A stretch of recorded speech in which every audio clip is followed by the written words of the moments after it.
HOA Karen tried to overwork my daughter. She didn't expect the state attorney. The summer sun hung low over the HOA park, casting gold across the tables lined with cupcakes and lemonade jars. My daughter Lily stood behind one of them, her apron streaked with frosting, her hair damp with sweat. She'd been there since 6 a.m., smiling, serving, cleaning. All because Karen said community service builds character. Karen, the self-proclaimed queen of Willow Bend HOA, strutted across the grass like she owned it, clipboard in one hand, megaphone in the other, barking orders like a general. Faster, Lily. Those cupcakes aren't going to sell themselves. I watched from the shade of a nearby tree, my jaw tight. I'd told Karen earlier that my daughter needed rest. She was 16, balancing summer classes and therapy after losing her mom last year. But Karen didn't care. She cornered Lily, guilt-tripped her, and now had her working like an unpaid employee at this so-called charity event. When I finally stepped forward, Karen spotted me. Her smile turned brittle. "Oh, look who's here," the parent who never volunteers. I didn't realize volunteering meant child labor. I shot back, keeping my voice steady. Gasps rippled through the crowd. Karen's expression hardened. "Don't be dramatic. She's learning responsibility." Lily looked at me then, her eyes glassy, her hands trembling as she wiped frosting from her arm. The heat shimmered around her. And then she collapsed. The tray hit the ground with a metallic clang. Cupcakes rolled across the pavement. The crowd froze. Karen just stood there, her voice faltering. She's fine. Probably dehydrated," she muttered, backing away. But I was already kneeling beside my daughter, her pulse faint beneath my fingers, her lips pale. That was the moment I realized Karen wasn't just strict, she was dangerous. Before you hear what happened next, tell me, what would you have done if it were your child lying there? When Lily and I first moved into Willow Bend, I thought we'd finally found peace. After losing my wife to cancer the year before, all I wanted was a fresh start. A quiet suburb, a good school for Lily, and neighbors who waved without asking questions. The streets here looked like something out of a commercial. Pastel houses, trimmed lawns, the smell of jasmine drifting from every porch. Lily had been the one to pick the house. "It feels safe," she'd said, running her fingers along the white picket fence. I believed her. Maybe too much. The first week, people were friendly. The Daltons brought over cookies, and Mr. Webb helped fix our mailbox. Then, of course, there was Karen Thompson, the HOA president. Always perfectly dressed, always smiling just a little too wide. "We're so thrilled to have you join our community," she'd said, handing me a welcome binder thicker than a phone book. "We pride ourselves on participation." At first, I didn't understand what she meant by that. But I'd soon learn that participation in Karen's world wasn't optional, it was law. Every weekend there was something: car washes, bake sales, landscaping shifts, rule meetings. And somehow, Lily kept getting pulled in. She was bright, polite, and too eager to please. Karen saw that and used it.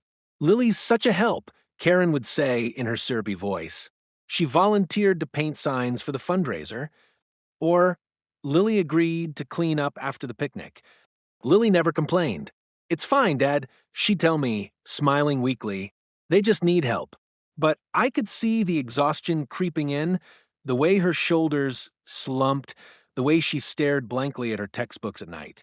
I told her to take breaks, to say no, but she'd just shake her head. Karen gets mad when people don't show up, she'd whisper. I brushed it off at first. It was an HOA. How bad could it get? But soon I noticed something deeper. People didn't say no to Karen. They feared her. That fear had built a quiet obedience across Willow Bend, a town that smiled on the outside but cracked under her control. And I didn't realize it yet, but my daughter was about to become Karen's next target, the one person who dared to break her perfect little system. It started small, the kind of small that makes you question if it's even worth getting angry about. Karen showed up at our doorstep one morning with that same laminated clipboard and her practice smile. "We need volunteers for the neighborhood cleanup this weekend," she said sweetly. "Lily's such a hard worker. I've already put her name down." I hesitated. Actually, she's got a big school project due Monday. "She might not," Karen interrupted with a laugh that didn't reach her eyes. Oh, nonsense. It's just 4 hours. A little hard work never hurt anyone.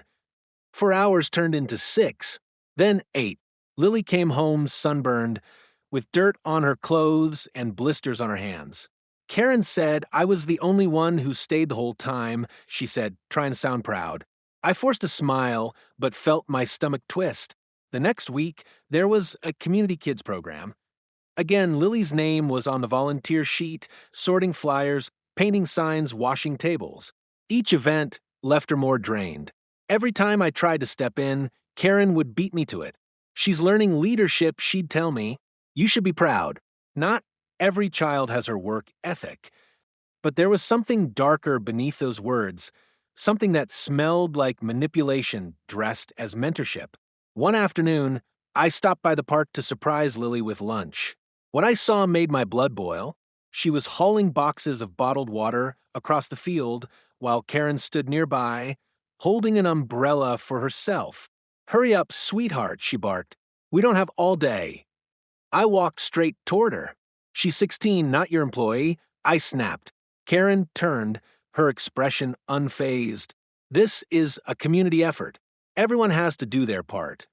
She's been working for hours. I said, you can't just, oh, please, she cut in. Your daughter loves helping. Maybe if you volunteered too, she wouldn't have to pick up your slack. Her words were a slap. People nearby glanced at us, pretending not to listen, but clearly enjoying the drama. I wanted to shout, to tear that clipboard from her hands, but Lily looked at me, silently begging me not to. So I bit my tongue. For her. But as I watched Karen bark orders at other kids, her smug voice slicing through the afternoon air, something inside me hardened. This wasn't volunteering. It was control disguised as community. And I was done pretending not to see it. By July, it wasn't just about Lily anymore. Karen had turned the entire neighborhood into her own little empire, and my daughter had somehow become her favorite pawn. Every time I passed the bulletin board near the clubhouse, there it was, Lily's name printed on another sign-up sheet. Community beautification, senior outreach, HOA event coordination. It didn't matter if she volunteered or not. Karen always nominated her. When I confronted her about it, she acted shocked. Oh, I thought you'd be proud, she said, sipping her iced coffee by the pool. It looks so good on college applications. Not when it's unpaid labor under 100 degrees sun, I replied. Karen tilted her sunglasses down. Some of us still believe in work ethic. That was her favorite phrase, work ethic. She threw it around like a weapon, especially at the families who didn't fit her mold of perfection. Lily started waking up earlier just to keep up. She'd come home late from HOA events, exhausted, hands shaking from scrubbing tables or hauling boxes. I told her to quit, but she was scared. If I stop, Karen said we'll get fined for non-participation. That's when I realized Karen had been spreading lies. Fined? I asked. That's not even a rule. She said she can make it one, Lily whispered. I checked the HOA charter myself. No such clause existed. But Karen knew most residents wouldn't question her. They were too afraid of her gossip, her public shaming, her power. The breaking point came during the Independence Day festival. Karen assigned Lily to manage the grill alone, while dozens of adults sat eating under the shaded pavilion. Smoke curled around her as she flipped burgers, sweat dripping down her arms. When I approached to help, Karen blocked me. Parents can't interfere, she said. She signed up. No, I said, my voice rising. You signed her up. The crowd went quiet. Karen's smile tightened. Maybe next time, try teaching your daughter resilience instead of excuses. That was the moment something in me shifted. I saw it clearly, the smugness, the cruelty disguised as community pride. I pulled Lily away from that grill, ignoring Karen's protests. From that day forward, I started documenting everything: emails, flyers, voice messages, witness accounts. Because if Karen wanted to play by her own rules, I was going to make sure the law was watching when she broke them. 2 weeks later, the heat hit record highs. It was the kind of suffocating afternoon that made even the birds go quiet. I came home early from work and found Lily sitting on the living room floor, surrounded by crumpled papers and half-finished posters. Her eyes were puffy, her hands smudged with paint. Karen called again. She said softly without looking up, "She wants me at the HOA garden project tomorrow. Says I'm in charge of organizing the volunteers." I felt my chest tighten. "You're not going." "But Dad, no," I said firmly. "You've done enough." She hesitated. Karen said if I skip again, she'll mark us as non-compliant. She said she'll fine us. That word again, fine. The scare tactic Karen used to keep everyone obedient. I took a deep breath, trying to stay calm. Lily, she's bluffing. She can't fine us for not working for free. She nodded weakly but didn't believe me. That night, as she slept on the couch, I sat at my desk and opened my laptop. I started digging.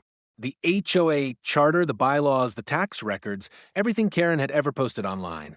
And that's when I found it. In the financial statements, community event expenses were listed as thousands of dollars, but every name attached to those hours was a minor. Kids like Lily. No pay, no acknowledgement, just volunteer contributions. Karen was using free child labor to pad her own event budgets, claiming the work as paid hours for grant funding. I printed everything, every file, every receipt, every email. It was bigger than harassment now. It was fraud. The next morning, Lily went to school, while I met with two parents who'd also grown tired of Karen's control. One of them, Mrs. Nguyen, lowered her voice and said, "You're not the first to notice. She's been forcing kids into these volunteer roles for years, but no one's had proof." I handed her the folder. "We do now." By evening, the neighborhood was buzzing. Word had spread. Karen knew something was coming. I could see it in her fake smile when she passed our house, her pace faster than usual, her phone glued to her ear. For the first time, she wasn't the one pulling the strings. And she had no idea that her next event, the big HOA fundraiser, would be the one that destroyed her reputation forever. The next HOA community fundraiser was Karen's Pride Project, a massive summer event she bragged about for weeks. She called it Unity Day. I called it her ego parade. She plastered flyers across the neighborhood, full of smiling stock photos and fake statistics. All proceeds benefit neighborhood improvements, she claimed, but after what I'd found in the books, I knew exactly where that money was really going, straight into Karen's event coordination slush fund. So I decided it was time to let her bury herself in front of everyone. I spent nights preparing. I copied every document, highlighted every discrepancy, and even got in touch with a contact at the state attorney's office. He was an old college friend, now a prosecutor for consumer fraud and misuse of nonprofit funds. When I explained what Karen had been doing, he didn't hesitate. "Record everything," he said. "We'll take it from there." And so I did. The morning of Unity Day was chaos. Karen was everywhere, barking orders, checking decorations, making sure everyone saw her working. Lily was assigned to the raffle booth again, even though I'd already told Karen she wouldn't participate. I walked up to her with my phone, recording. "We've already talked about this. My daughter's not volunteering anymore." Karen's smile stiffened. "Excuse me? Everyone contributes.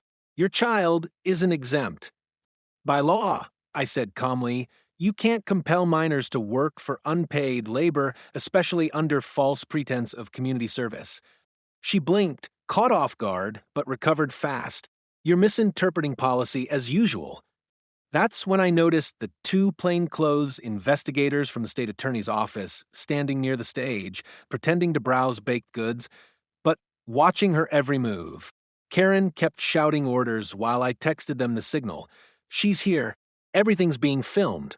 At noon, as Karen took the stage to give her grand speech about community dedication, one of the investigators quietly approached her assistant and asked to see her financial documents. Another flashed a badge. Karen froze mid-sentence. I'll have to check with the treasurer." "There is no treasurer," one of them said flatly. "Just you." The crowd murmured. Phones came out. Karen's voice cracked. "This is harassment. Who sent you?" I stepped forward. "The same people you told to get involved." Her face drained of color. The trap had sprung, and this time the cameras weren't hers. Karen's Unity Day was supposed to be her masterpiece, her shining example of community perfection. The air was thick with the smell of barbecue smoke and sunscreen, music blaring from rented speakers, kids running through sprinklers. But beneath that cheerful chaos, something ugly was brewing. She'd already been rattled after the quiet visit from the state attorney's investigators that morning, but she was too arrogant to cancel. She thought she could bluff her way out, charm her way through. That was Karen's way, smile in your face, knife behind her back. By late afternoon, she'd regained her fake composure, pacing around with her clipboard like a general pretending the war wasn't already lost. Everyone gather by the stage, she called through the microphone. It's time to recognize our star volunteer. My stomach turned. She meant Lily. Lily stood near the snack booth, nervously tugging at the hem of her shirt. She looked exhausted, dark circles under her eyes. She hadn't volunteered today, but that didn't matter to Karen. This was about optics. Karen pointed toward her. Come on up here, sweetheart. Let's show everyone what true dedication looks like. Lily shook her head, her voice trembling. I don't want to. Karen's smile thinned. Don't be shy, dear. You love helping. I stepped forward immediately. She said no. Karen's microphone picked it up, her voice shrill, through the speakers. Oh, of course she'd say no. Like father, like daughter. Always too good to contribute unless there's credit involved. Gasps spread through the crowd. Karen, I said, keeping my voice steady, stop using children to inflate your ego. This ends now. Her expression twisted. You think you can embarrass me? You think your little complaint means anything? She turned toward the crowd, shouting into the mic, he's been spreading lies, accusing this HOA of corruption. He's trying to destroy everything we've built. People exchanged uneasy glances. The investigators, still blending in, quietly moved closer. And then Lily, bless her brave little heart, took a shaky step forward. Her voice cracked but carried. You made me work until I fainted. You told me I'd get my dad in trouble if I didn't. The mic went dead silent. Even the wind seemed to pause. Karen froze, her mouth opening and closing like she couldn't find air. I looked around. Phones were recording.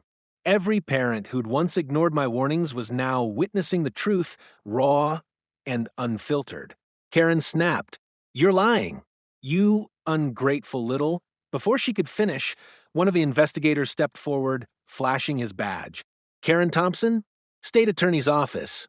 We'd like to have a word about your financial records and your treatment of minors under HOA supervision.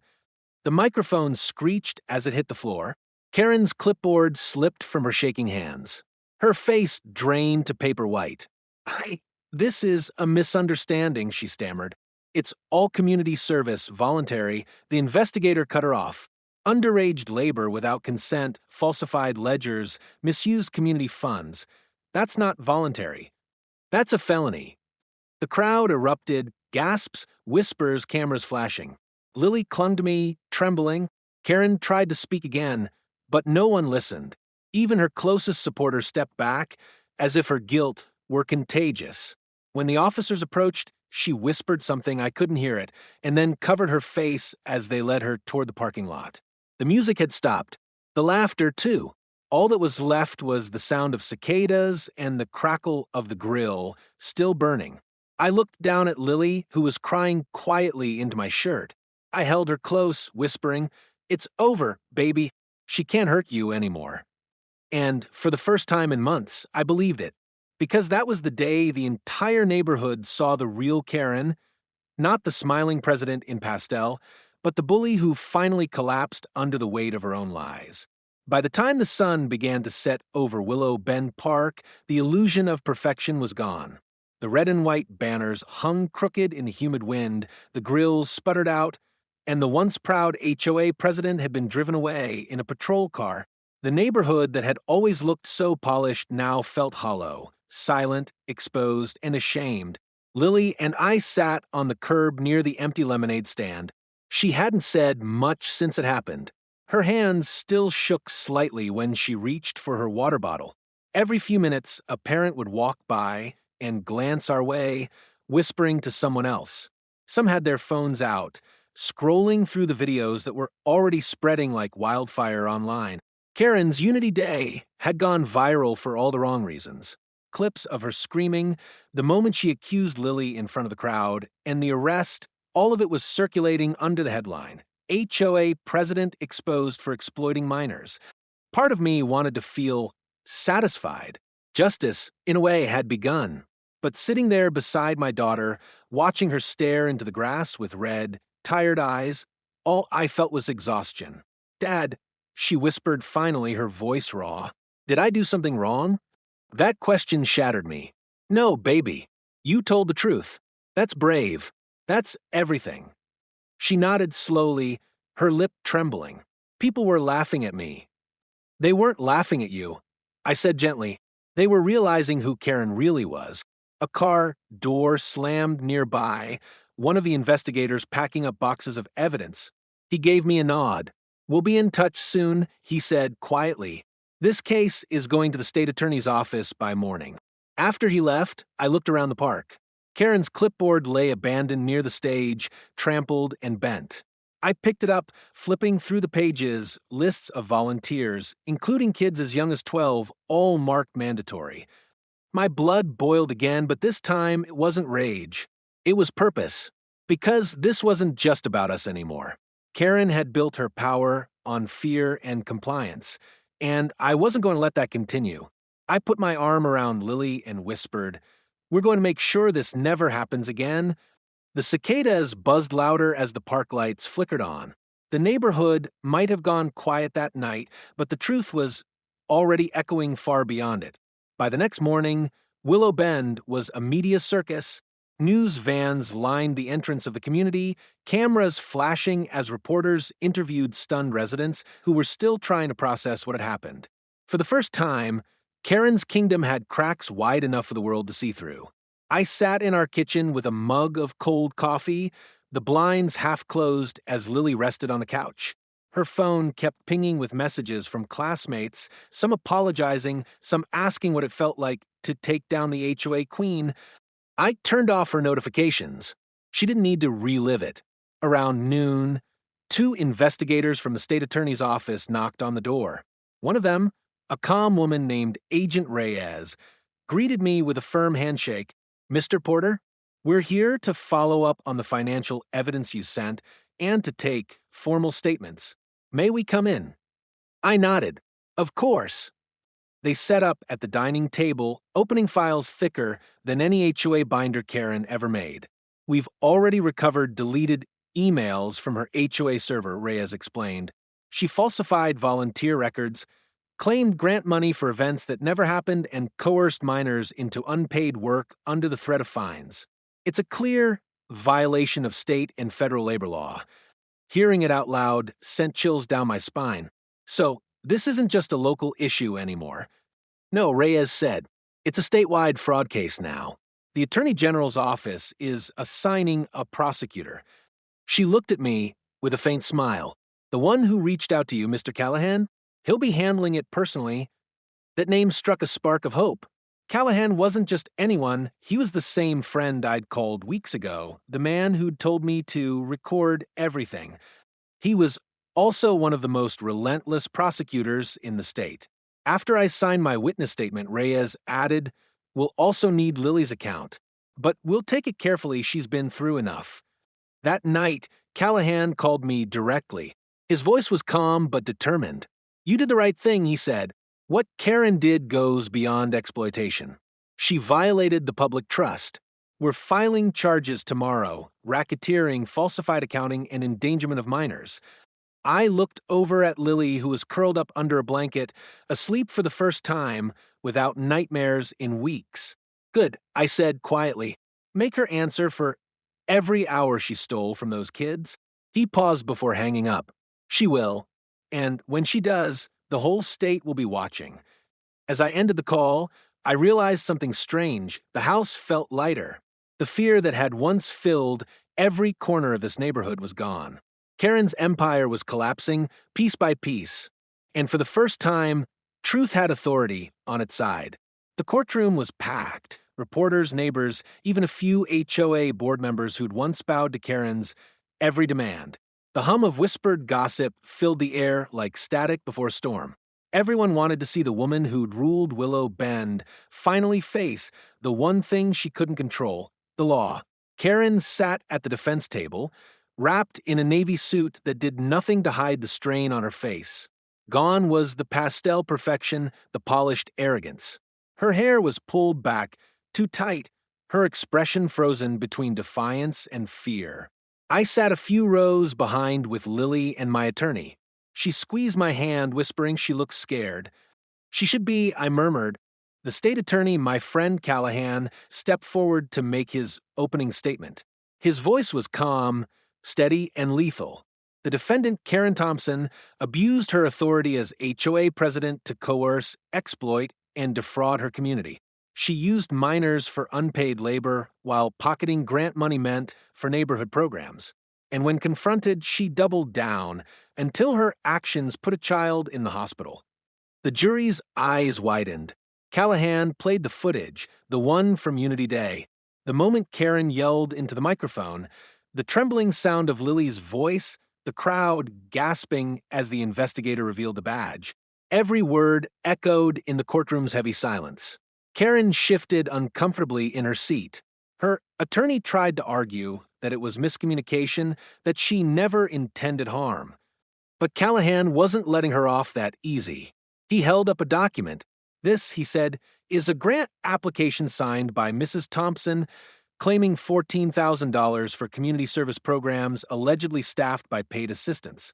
Every assistant listed here is a child under 18. Not one received compensation. The judge glanced over the papers, her brow tightening. Mrs. Thompson, did you personally manage these records? Karen cleared her throat. Yes, but I believe the funding was directed to you? Callahan interrupted.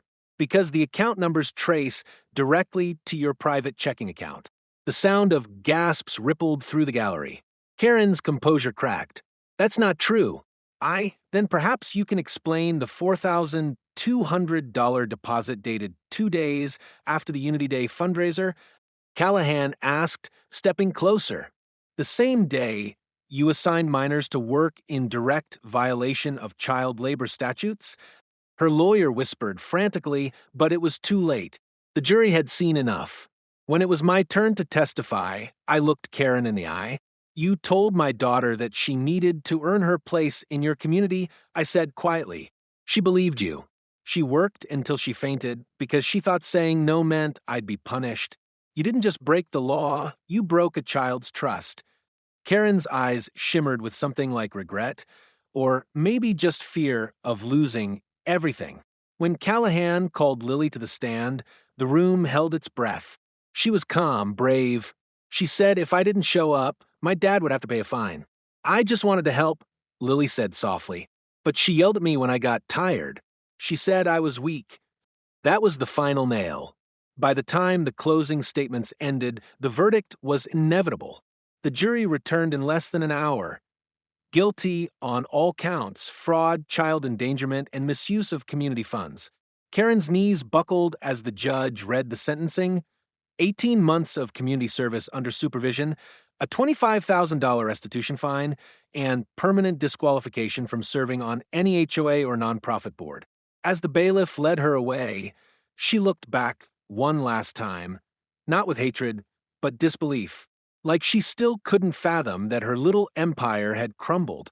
I exhaled deeply, squeezing Lily's hand. Justice wasn't loud. It was steady, final, and overdue. Before we left the courtroom, Callahan leaned toward me and said, quietly, you just made every HOA president in the state a little more careful. And for the first time in a long time, I smiled. When we stepped out of the courthouse, the midday sun felt different. Not harsh like before, but clean, almost forgiving. Reporters crowded the steps, microphones flashing like lightning. Everyone wanted a soundbite, a reaction, a headline. But I wasn't there for fame. I just wanted peace. Lily held my hand tightly, her new lavender braces glinting under the sunlight. She didn't hide them anymore. Every step she took down those courthouse stairs was slow, deliberate, strong. A quiet kind of victory. Across the parking lot, Karen stood near a black sedan, flanked by two deputies. Her expensive suit looked wrinkled, her once perfect hair limp against her shoulders. She glanced around like she was still waiting for someone to defend her, but there was no one left. Her attorney was already on the phone, likely arranging an appeal that would never stand. When her eyes met mine, time slowed. There was no satisfaction in me, no smugness, just finality. I walked a few steps closer, enough for her to hear. "You built everything on fear," I said quietly. "But fear doesn't last. It just rots the foundation." Her lip trembled. For a second, she looked less like the tyrant who ruled our neighborhood and more like a woman realizing she destroyed her own life. "I didn't mean to," she began, voice breaking. "Yes, you did," I said. "You meant every word, every threat, every lie." She turned away, tears streaking her foundation. The deputies opened the car door, guiding her inside. As it shut, the crowd's noise swelled again, cameras, murmurs, shouts. But to me, it all went quiet. That door closing was the real verdict. Outside the courthouse, some of the same neighbors who once avoided me now approached with hesitant smiles and apologies.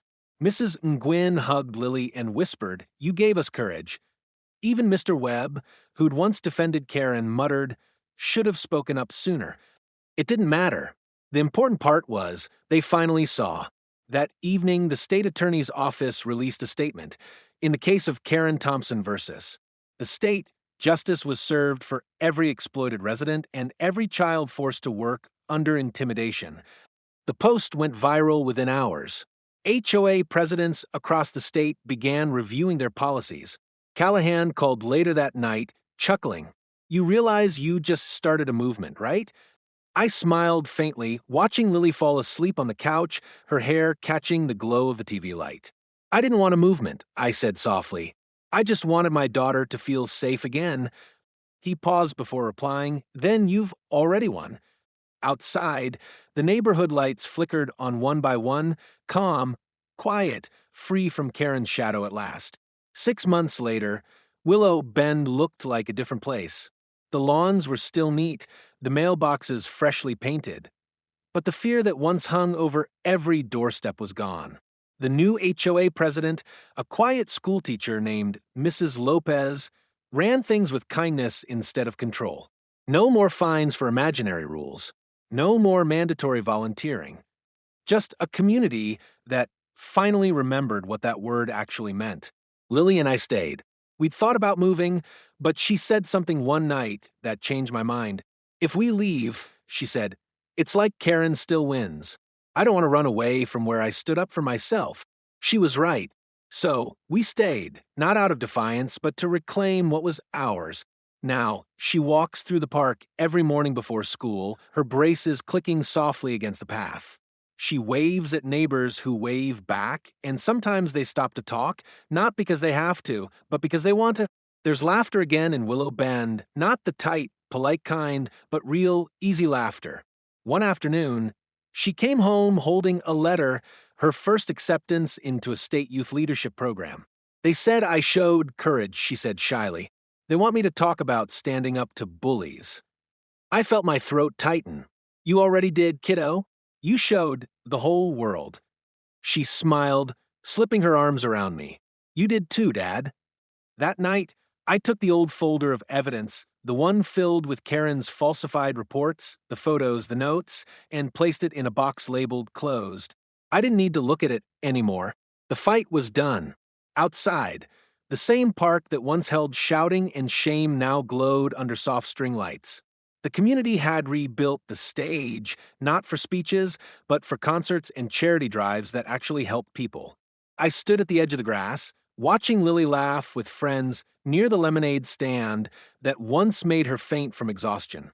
This time, she was just another kid, happy, free, and proud of who she'd become. As the wind rustled through the trees, I whispered to myself, justice isn't just about punishment, it's about restoration. We didn't just win a case. We reclaimed our peace. And for the first time since moving here, Willow Bend finally lived up to its name, a place that could bend, but never break.